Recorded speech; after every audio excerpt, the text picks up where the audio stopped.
Hi, I'm Dave Morris here at the Opubco Studios in North Oklahoma City, and I'm joined via Skype by Rick Smith from the National Weather Service, the Norman Forecast Office. And sir, thank you very much for your time today.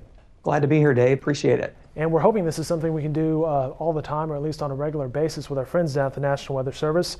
And Rick, your role is the Warning Coordination Meteorologist. Tell us more about that role.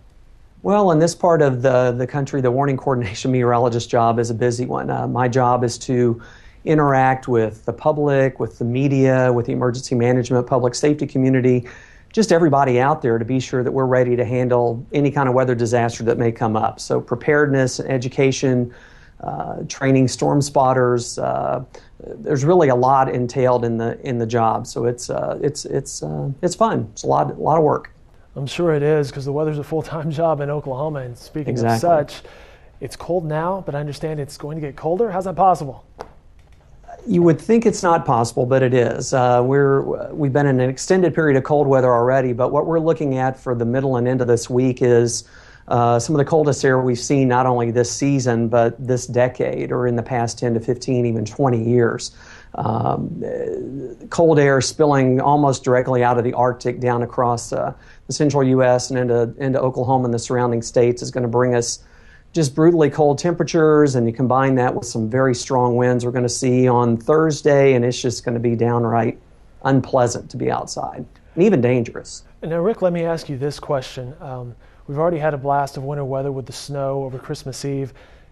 Is this any sort of forewarning indication of a long, cold, dark winter ahead, or, hey, that was a storm and it moved on? Well, you can't really say for sure. I mean, certainly the pattern that we're in so far with the path that the jet stream has taken has brought storm systems through here, and obviously we've had the cold air in place.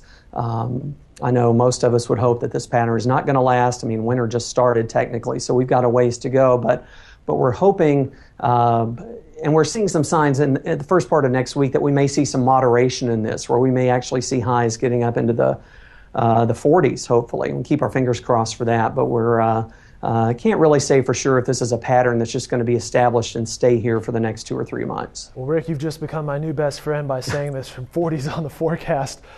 But let me ask you this. Let's compare storms, winter storms versus the severe spring storms that we see. From your office, which is busier, and how does that affect your workflow? Well, the forecast office here, we're staffed 24 hours a day. There's always someone here. We're working around the clock. There's always weather. When there's any kind of adverse weather, be it a winter storm or severe storms in the springtime, obviously we're busier. We're doing more things. One of the main differences between a winter weather event and a severe weather event is the winter weather event is usually more prolonged. You know, it stretches out over days, and we're watching things days and days in advance. Severe weather, we're also watching things days in advance, but the action is much more concentrated. So there may be a lot of activity during a winter storm event, but there is a lot more activity during a severe weather event, and it's much more compacted into 12 hours or so. So it's if you're in our office during a winter weather event, it's going to look a lot different than it does during a severe weather event. But the amount of focus and concentration and attention is the same. It's just spread out over a different time period. Gotcha. Well, Rick, thank you very much for your time today. And of course, throughout the winter and spring and upcoming months, we hope to do this a lot more often. Rick, thank you very much for your time. We hope so, Dave. Thank you. All right. Well, for more weather information, be sure to go to weather.gov/Norman.